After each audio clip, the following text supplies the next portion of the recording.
And so the question is, does America have the vitality for one more cultural revolution, one more cultural churn, one more shift of the paradigm? And we seem a little demoralized right now. But when I ask people what made them who they are, nobody ever says, you know, I went to vacation in Hawaii and that made me the person I am today. Nobody ever says that. They always part to a hard time. They point to a moment of rupture and repair, when their life fell apart and they built it back better. I went through a period of rupture and repair in 2013. My kids were leaving home to go to college, my marriage had ended, and I was living in a crappy apartment, feeling intensely lonely. And I think I mentioned this earlier, but in one of the other lectures, I read 3 books. One by a guy named Paul Tillich, who said that moments of suffering interrupt your life and remind you you're not the person you thought you were. They carve into the floor of the basement of your soul, and they reveal a cavity below. And they carve through that and reveal a cavity below.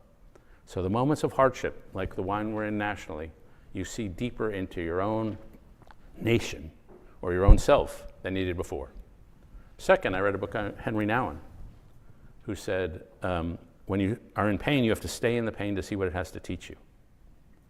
And I was like, screw that, I want to get out of the pain. Third book was I read by a guy named Frederick Buechner, who was a novelist and also a pastor. He said, in moments of pain, you can either be broken or broken open. And when you're broken, you callous yourself over. When you're broken open, even in those moments of greatest suffering, you make yourself even more vulnerable. Because only if you do that are you capable of change. And I would say in history, we have case after case of countries breaking themselves open and saying we need to change. If you look at Britain in the 1820s and the 1830s, Australia in the 1970s, Germany and Japan after World War II, South Korea in the 1980s, Rwanda after 1994, Chile after 1990s, or you look at our own country. Look at those periods of paradigm shift, of rupture and repair. The 1770s, the revolutionary period. Andrew Jackson's populism, 1890s and the progressive era, 1960s. Look at how much culture has changed in the last 70 years. Look at how dynamic our culture is. Do we really think that the same country that shifted in the 60s from the 50s, that shifted in the 80s from the 70s, that shifted in a bad way in the last 20 years, do we really think our culture has stopped? I just don't. I think people are going to see this paradigm is not working for us and we need a change. And I think they will diagnose that the problem is a spiritual one, a psychological one, emotional one, a cultural one. We need a shift in values. We need a shift in the spirit of the age.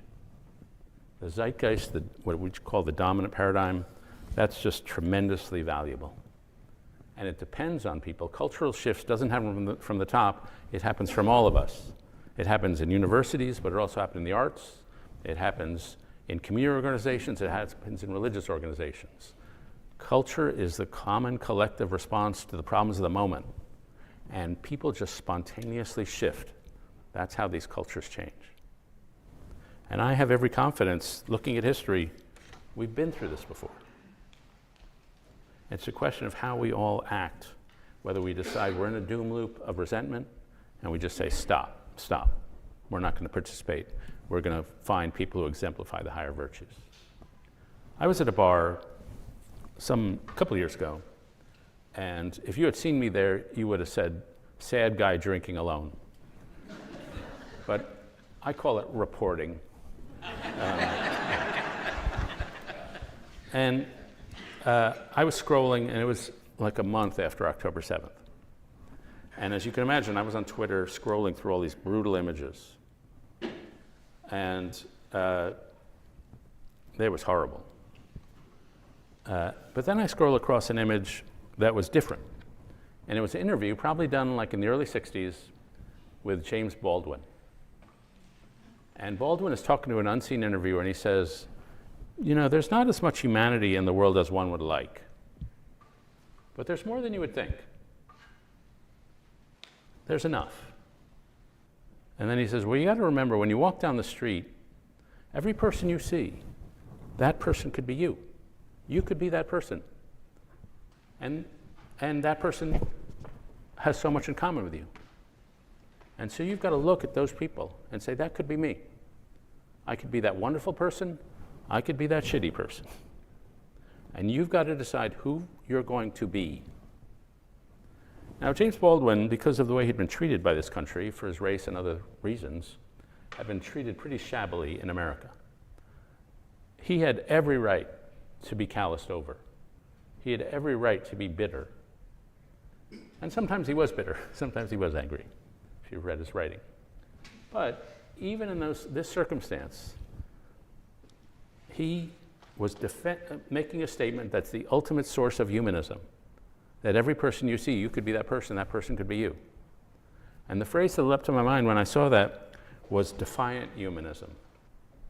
That even in the cruelest and most resentful and suspicious and distrustful times, it's possible to say, no, I'm standing for the higher virtues, I'm standing for the highest ideals, I'm standing for the deepest humility, and I'm standing for a cultural shift against resentment and toward admiration. And I think we're all called upon to do that today. Thank you.